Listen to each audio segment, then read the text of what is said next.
बहुत हुआ सम्मान बेटा, बहुत हुआ सम्मान, बहुत हुआ सम्मान। तो मैं शुरू करता हूं और सबसे पहले मैं ये सिर्फ कहना चाहूंगा कि कलम पे तो पहरा है, कलम पे तो पहरा है, सुनने वाला भी बहरा है। कलम पे तो पहरा है, सुनने वाला भी बहरा है। क्या लिखूं, किसे सुनाऊं, चारों ओर घना अंधेरा है। कलम पे तो पहरा है, सुनने वाला बहरा है। क्या लिखूं, किसे सुनाऊं, चारों ओर घना अंधेरा है। लेकिन फिर भी बिना लिखे बिना कहे रहा भी तो नहीं जाता है, और इन काले घने अंधेरों को उजाला कहा भी तो नहीं जाता है। हम विपक्ष के लोग हैं। एक कलमकार का, व्यंग्यकार का हमेशा से काम रहा है। जब से मैंने होश संभाला तब से मैं विपक्ष में हूं, ये कोई नई बात नहीं है। तो मैं वही कह रहा हूं कि हम वक्त के घनघोर थपेड़ों में सिके हैं, कमल पे नहीं बिके इसलिए कलम पे टिके हैं।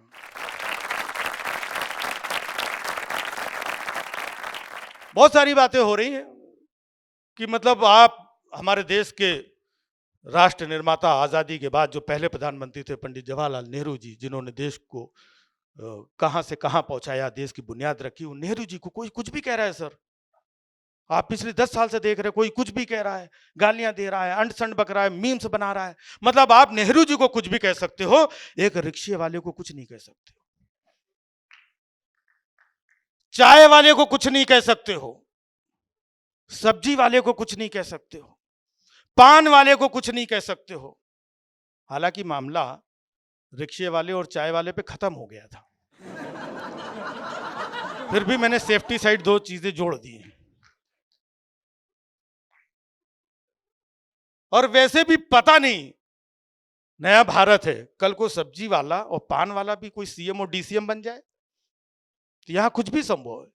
जैसा कि अभी बताया ना कि मध्य प्रदेश में वो बेरोजगारों का नाम आकांक्षी युवा रख दिया गया। अब वो नौकरी भी नहीं मांग सकते हैं। नौकरी मांगेंगे पुलिस वाले 4 डंडे मारेंगे, कहेंगे तुम्हें हमने आकांक्षी युवा बनाया था, तुम महत्वाकांक्षी युवा बन गए। तो मैं समाज की, देश की कुछ मुद्दों की बात करने के लिए यहां पर आया हूं। मैं चाहता हूं कि इन मुद्दों से देश जागरूक हो और कुछ बेहतर हो समाज में। कहते हैं कि उनको देखिए जो जुल्म करते हैं, उनके बारे में सोचिए, आपको सब एक एक चीजें समझ में आएगी। तीर, तलवार, खंजर, गोला, बम, बारूद सब बरामद हुआ उसके पास। तीर, तलवार, गोला, बम, बारूद सब बरामद हुआ इसके पास, बावजूद इसके वो बातों को घुमा देता है। ये सब तुम्हारी हिफाजत के लिए है, बता देता है, और उलझा के लोगों को शूलों में वो फूलों की बात करता है। तो आज हमारा ये show non biological comedy show है। मैं इसको आगे बढ़ाता हूं, छोटे छोटे किस्सों से आप बातों को समझेंगे। एक छोटा सा किस्सा मैं आप लोगों के बीच में रख रहा हूं कि एक लड़के को एक अंकल जी ने धर के कूट दिया, धर के कूट दिया। जब वो लड़का ठीक ठाक कुटा गया तो पीछे से एक लड़की आई, बोलती पापा ये वो लड़का नहीं था।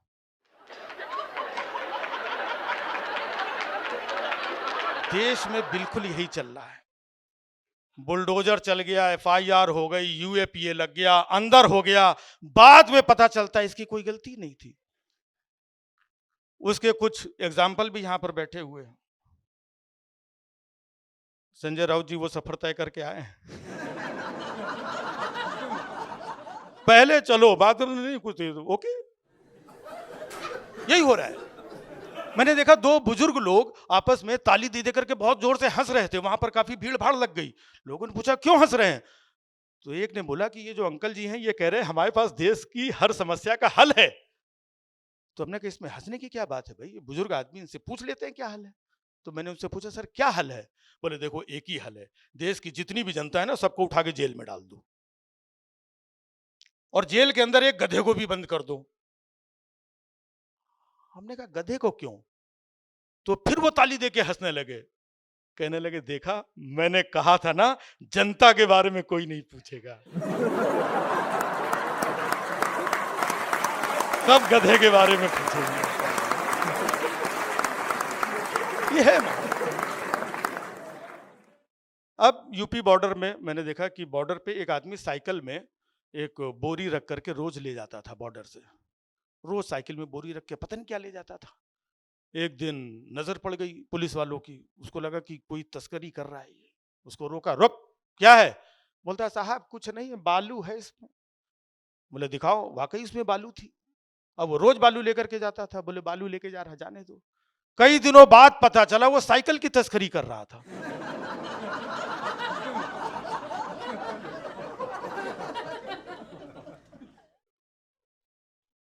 ऐसे ही आज देश को हिंदू मुस्लिम सनातन पता नहीं किस कंफ्यूजन में रखा जा रहा है और अंदर काम कुछ और ही हो रहा है। अब देखिए, इतने दिनों बाद सुनीता विलियम्स ऊपर से नीचे आई, 9 महीने फंसी थी वहां पर। तो दुनिया में उनके सब्र की बात हो रही है कि 9 महीने कैसे रही। दुनिया में उनके सब्र की बात हो रही, हमारे यहां कब्र की बात हो रही। अमेरिका वाले खोज के ला रहे हैं, ये खोद के ला रहे हैं। हमने कहा अमेरिका वाले जो है ये सब हवा हवाई लोग हैं, हवा हवाई ऊपर स्पेस स्पेस। हम जमीन से जुड़े हुए लोग हैं। अपना खोदते हैं, अपना खोद के ला रहे हैं। उनके पास नासा है, हमारे पास सत्यानाशा है।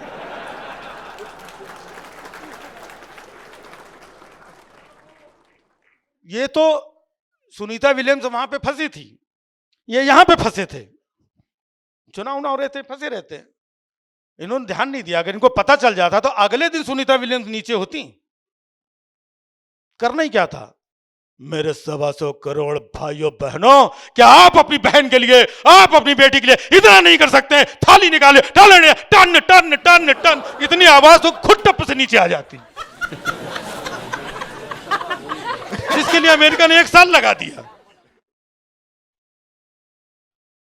ऐसा नहीं कि ये खुदाई उदाई जो हो रही है, ये पहले भी होती थी हिंदुस्तान में खुदाई।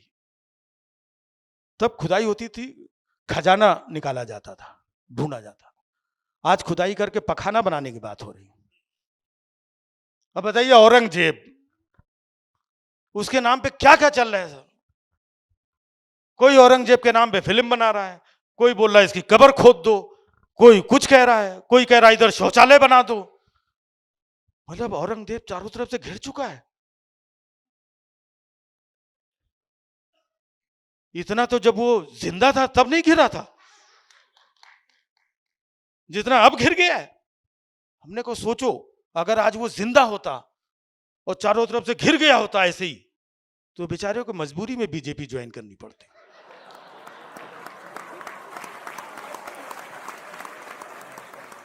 कह रहे हैं कि कब्र तोड़ के शौचालय बनाओ, शौचालय बनाओ। तो हमने तोड़ो कब्र।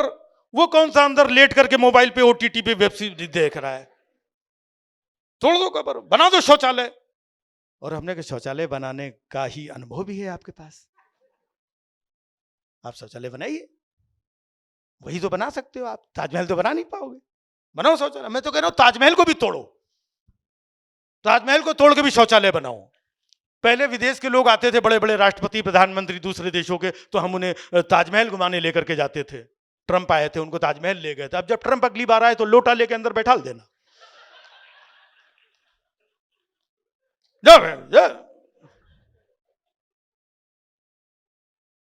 जब ट्रंप अंदर से आवाज देगा यहां पर मोहब्बत की निशानी थी, कहां गई?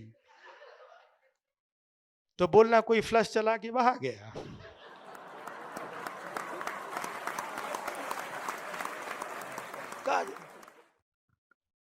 और औरंगजेब कौन था, क्या था, मर गया, खप गया, कहानी खत्म। ये लोग खोद निकाल। औरंगजेब बहुत क्रूर था। पूरे देश में तो जितना क्रूर था ही, उत्तर प्रदेश में ज्यादा क्रूर। ये औरंगजेब जो प्रदेश की शिक्षा और सुरक्षा,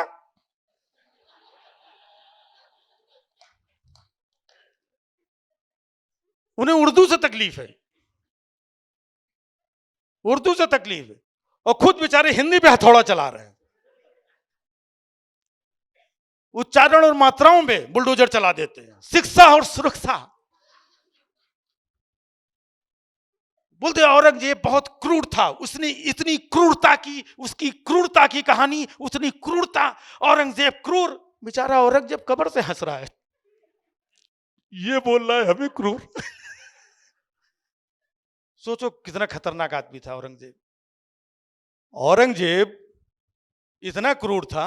ये तो अच्छा हुआ कि औरंगजेब की कब्र महाराष्ट्र में है, अगर उत्तर प्रदेश में होती तो कब्र खोद के यूएपीए लग गया होता अब तक।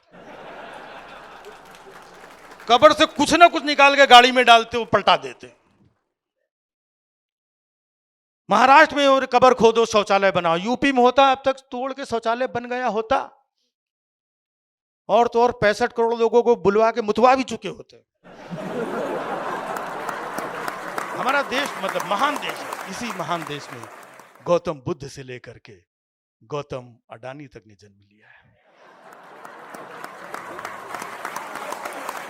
बहादुर शाह से लेके भामा शाह से लेकर के तानाशाह तक, सॉरी अमित शाह तक, सब इसी धरती की देन है। धन्य है वो अंगना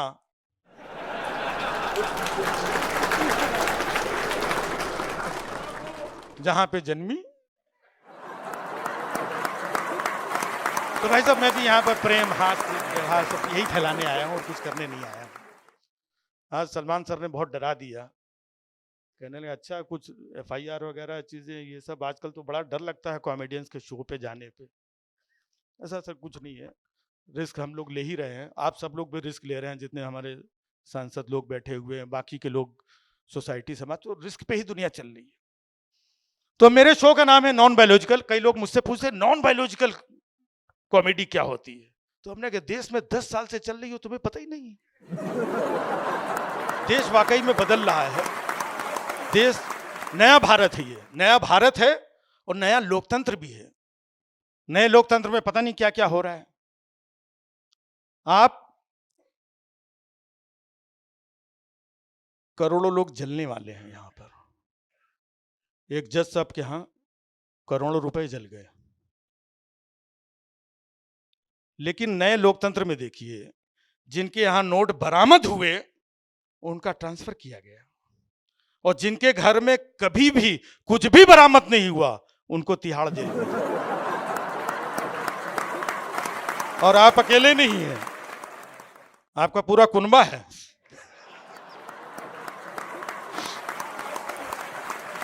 ये होता है, मतलब यहां पर दिन रात भाइयों बहनों, भाइयों बहनों, भाइयों बहनों, भाइयों बहनों। तो भाइयों बहनों कहने वालों को भाई बहन का प्यार पसंद नहीं है।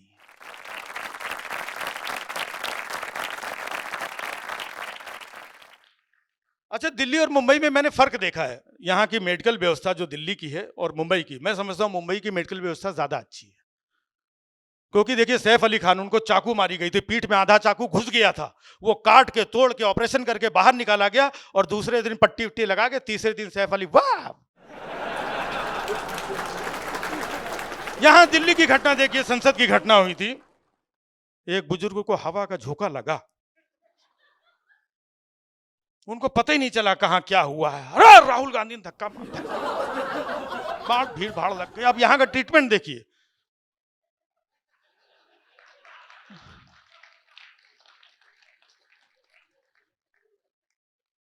ट्रीटमेंट देखिए, यहां के डॉक्टर्स देखिए, जरा धक्का लगा सीधा आईसीयू।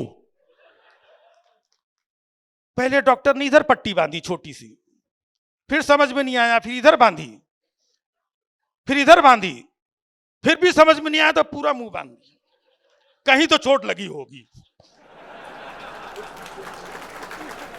लेकिन कमाल की बात ये देखिए, दिल्ली और मुंबई में सैफ अली खान साहब के साथ जो भी हुआ, सीसीटीवी कैमरे में उसको, हमलावर को पकड़ा गया, पहले एक, दूसरा, तीसरा, फाइनली पकड़ के चला गया।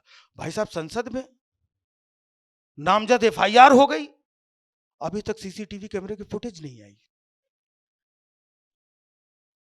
ये सारा काम नॉन बायोलॉजिकल। तो लोग पूछते हैं ना कि नॉन बायोलॉजिकल कॉमेडी क्या है, तो मैं बोलता हूं देश में 10 साल से चल रही और तुम्हें पता ही नहीं है यार। नॉन बायोलॉजिकल शख्स वो होता है जहां से आपकी सोच खत्म होती है वहां से उसकी सोच शुरू होती है। आपसे 4 कदम आगे की बात सोचता है वो। आप लोगों को तो यही लगता होगा ना कि वो लॉजिकल नहीं है। वो 4 कदम आगे बढ़ के बोलता, भाई साहब मैं बायोलॉजिकल भी नहीं हूं।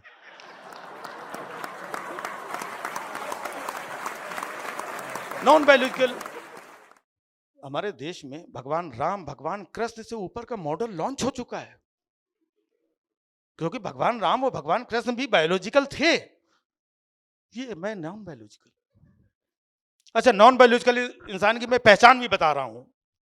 नॉन बायोलॉजिकल शख्स को खून पे तो यकीन है, लेकिन खून के रिश्तों पे यकीन नहीं।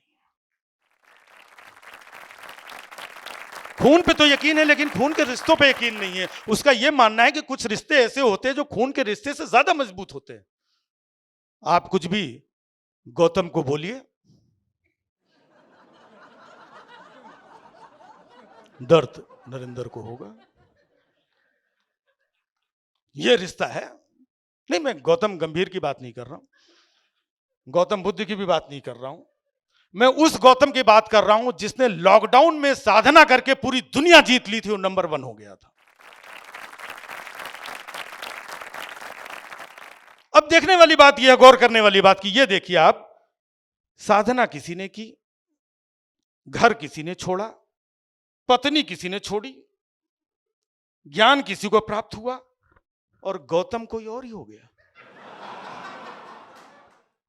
यह होता है 2 जिस्म एक जान।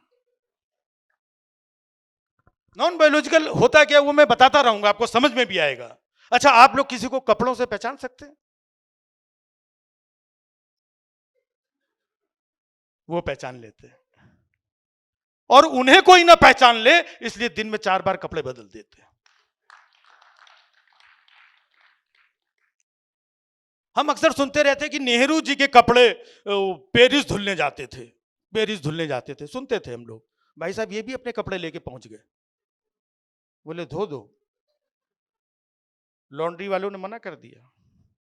बोले तुम्हारे कपड़ों में जो दाग लगे हैं दुनिया की कोई लॉन्ड्री धो नहीं सकती। उस दिन से उन्होंने एक कपड़ा दोबारा नहीं पहना। देखो, अच्छा, पुरानी फिल्में आप लोगों ने देखी होगी, पुरानी 70s 80s की जो फिल्में आती थी, उन फिल्मों में क्या होता था, ज्यादातर फिल्मों का एक ट्रेंड होता था कि गरीब माँ सिलाई मशीन चला रही है, बच्चा गाड़ियों के शीशे साफ कर रहा है, एक ट्रेन आती है, बच्चा दौड़ रहा है, और ट्रेन के जाते ही बच्चा बड़ा हो जाता है। बिल्कुल सेम टू सेम कहानी है। गरीब माँ दूसरों के घरों में बर्तन मांज रही है, लड़का चाय बेच रहा है, और एक ट्रेन आती है, सिर्फ एक ट्रेन से बच्चा बड़ा हो जाता है।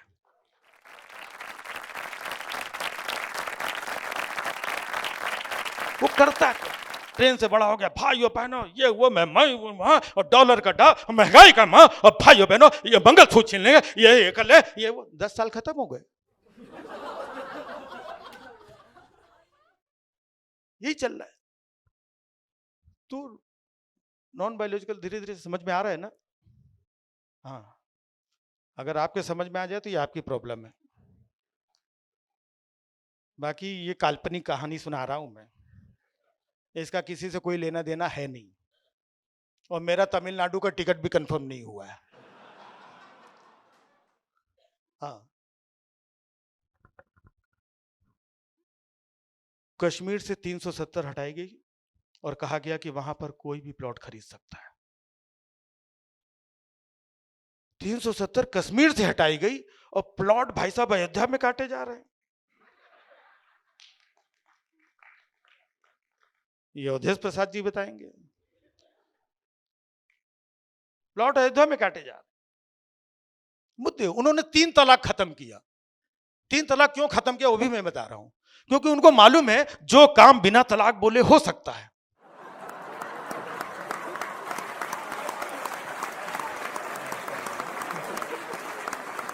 उसके लिए अपने मुस्लिम नौजवानों की 3-3 बार एनर्जी क्यों वेस्ट करवानी? बनाने को तो वो टाइम पे लोग ताजमहल भी बनाते थे पत्नी की याद में। सबकी अपनी अपनी श्रद्धा है। उन्होंने ताजमहल बनवाया था, इन्होंने शौचालय बनवाया। लेकिन शौचालय के पीछे सोच समझिए, बहुत गहरी सोच है। क्योंकि दुनिया के जितने भी खुराफाती आइडिया आते हैं वो वहीं पर आते हैं। आज देश 10 सालों में जहां कहीं भी पहुंचा, ये वहीं की देन है। नहीं आएगा आइडिया तो कैसे आगे बढ़ेगा इंडिया? उसने लोटा लेके दिन में 4 बार आने जाने के लिए नहीं बनाया। और ताजमहल तो वो बना भी नहीं सकते हैं, क्योंकि ताजमहल बनाने के लिए जो रॉ मटेरियल लगता है वो कहां से लाओगे? सबसे पहला मटेरियल मोहब्बत।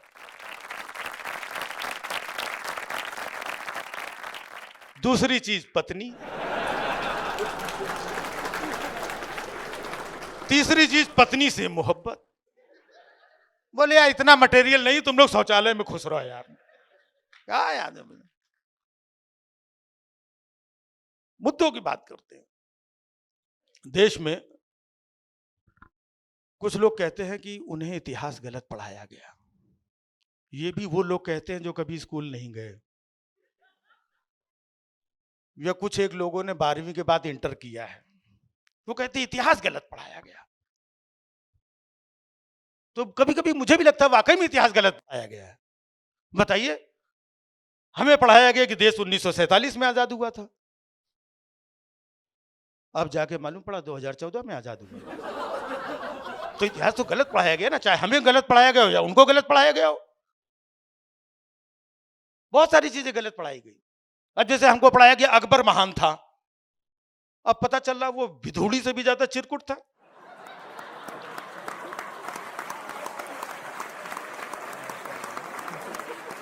अब आप सोचोगे इसमें क्या गलत पढ़ाया गया? भैया ये विधूड़ी कौन है, ये हमें इतिहास में पढ़ाया ही नहीं गया, गलत पढ़ाया गया। अब बताइए गलत इसलिए पढ़ाया गया क्योंकि हम तो बचपन से पढ़ते आए कि गांधी जी ने अंग्रेजों से लोहा लिया था। हम बचपन से पढ़ रहे हैं। बाद में पता चला लौह पुरुष सरदार पटेल है। लोहा किसी और ने लिया, लौह पुरुष कोई और है। तो हमने कहा हो सकता है कि पटेल साहब भी गुजराती थे, गांधी जी भी गुजराती थे। जब दो गुजराती मिलते हैं तो बेचना खरीदना तो उनको भी आता होगा।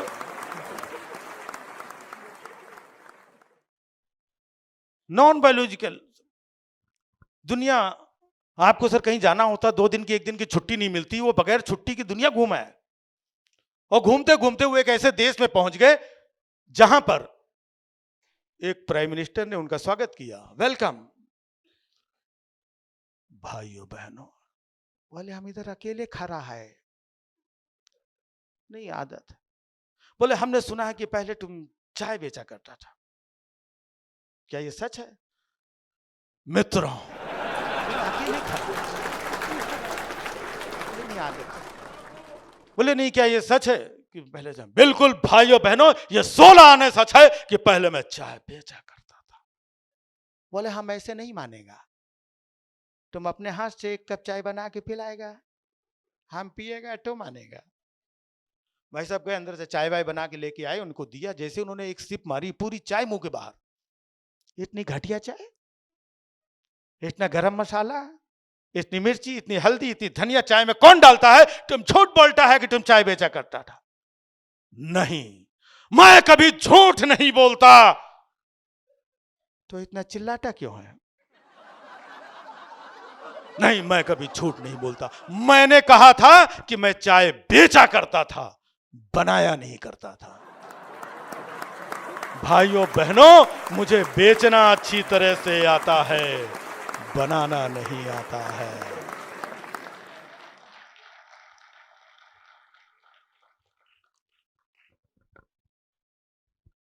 वो तो हमें इतिहास गलत पढ़ाया गया। अब वाकई में मुझे लगता है कई बार हम तो कह सिर्फ इतिहास नहीं गलत पढ़ाया गया, बहुत कुछ गलत पढ़ाया गया। केमिस्ट्री भी गलत पढ़ाई गई।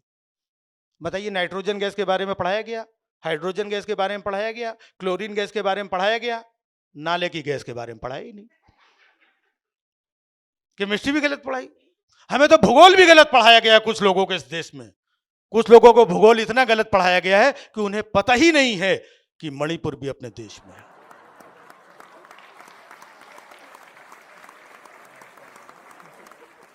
गलत पढ़ाया गया। और जब उनको मालूम हुआ है इतना सब कुछ गलत पढ़ाया जा रहा है, तो उन्होंने डिसाइड किया कि हर साल एक एक IIT, एक एक IIM, हर हफ्ते एक एक यूनिवर्सिटी खोलेंगे। बोलते थे हर हफ्ते एक एक यूनिवर्सिटी, बाद में पता चला वो व्हाट्सएप ग्रुप थे। अच्छा, बच्चे हमारे यूक्रेन में फंसे पढ़ने जा रहे हैं, कोई अमेरिका पढ़ने जा रहा है, कोई बांग्लादेश में फंसा हुआ है, सारे बच्चे बाहर पढ़ने जा रहे हैं, यहां हर हफ्ते यूनिवर्सिटी बन रही है। तो ये क्या गैया बांधने के लिए बना रहे हो? लोग बाहर पढ़ने जा रहे हैं। अरे कायदे का कुछ बनाया होता तो आज हमारी इकोनॉमी, हमारी सिस्टम कहां से कहां होता, आज रुपया ऐसे गिर ना रहा होता।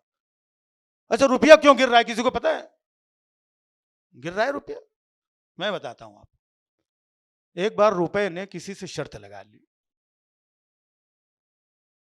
कि आओ देखते हैं हम दोनों में से कौन ज्यादा गिर रहा है। दोनों ने एक दूसरे को खूब गिराने की कोशिश की, फाइनली रुपया दूसरे नंबर पे रहा। अच्छा, वैसे भी हमारे यहां जब से ये लोग सब आए हैं तब से प्यार मोहब्बत की बयार बह रही है, धर्म की बहुत इज्जत हो रही है, हर लोग एक दूसरे धर्म की इज्जत कर रहे हैं। हिंदू लोग तो खास तौर से मतलब इतनी इज्जत कर रहे हैं, लोगों के मन में दूसरे धर्म को लेकर के इतनी इज्जत बढ़ गई है कि अब हिंदू भाई हमारे किसी मस्जिद के बाहर से निकलते हैं तो वहां पर भी झुक के प्रणाम कर लेते हैं। उनको लगता है क्या पता यहीं पे भगवान।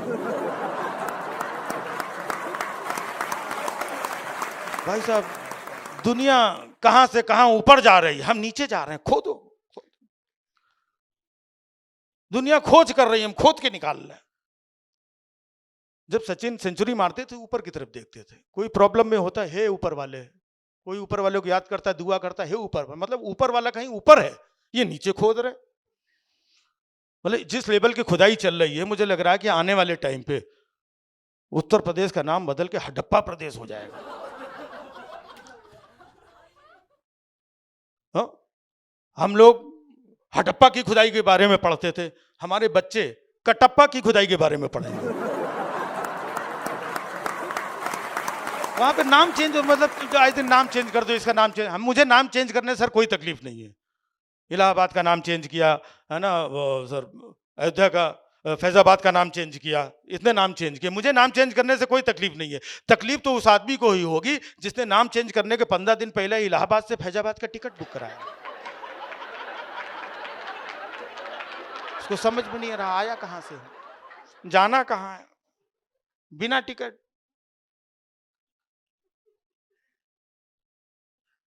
अब तो मैं सच में यूपी जाने से डर लगता है सर। पता था मैं यूपी जाऊं, लखनऊ में सोऊं रात में और सुबह उठूं, लालजी टंडन प्रदेश में आपका स्वागत है।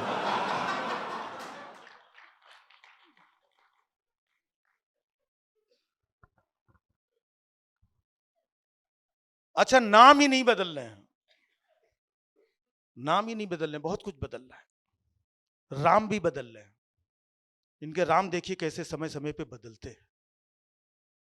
लोकसभा चुनाव आया तो राम आएंगे, हरियाणा चुनाव आया तो राम रहीम आएंगे,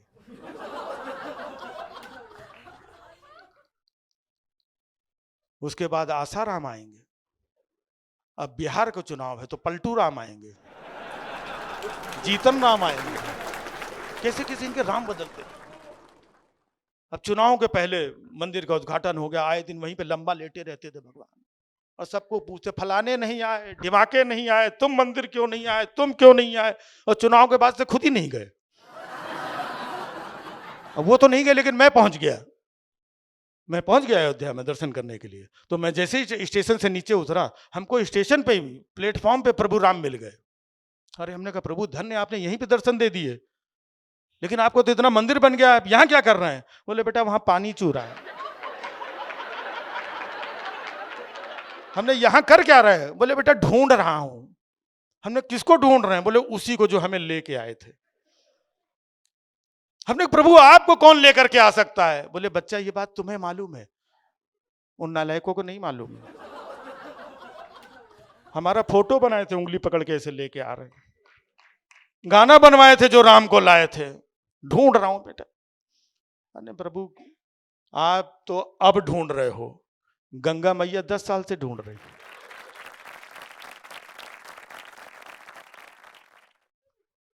और इस बार चुनाव के बाद वहां गए भी नहीं, जगन्नाथ चले गए, जय जगन्नाथ।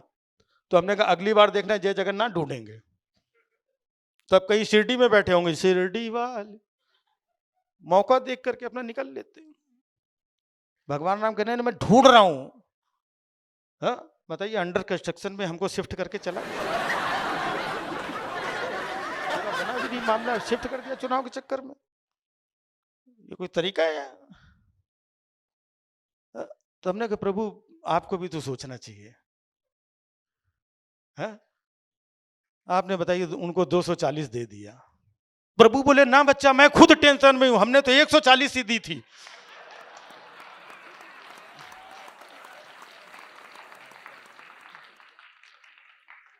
बच्चा हम खुद परेशान है, 100 का जुगाड़ इसने किया कहां से?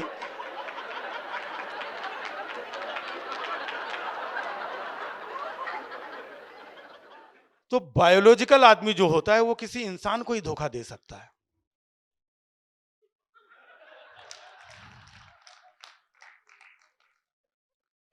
यहां राम चीजें सब भगवान, आए दिन भगवान ढूंढे जा रहे हैं।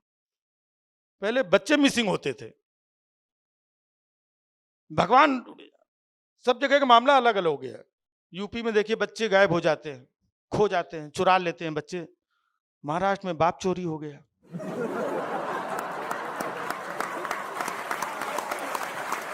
अब जहां के जैसे लुटेरे डकैत कहते हैं कि सिर्फ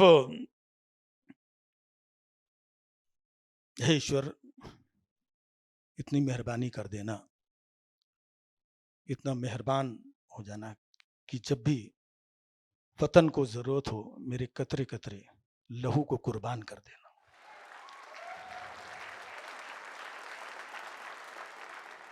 मिटा देना हस्ती मेरी, खत्म मेरी पहचान कर देना। बस इतनी सी इल्तिजा है, मुझे चुटकी भर हिंदुस्तान कर देना। चुटकी भर हिंदुस्तान। बहुत बहुत धन्यवाद, थैंक यू। जय हिंद, जय भारत।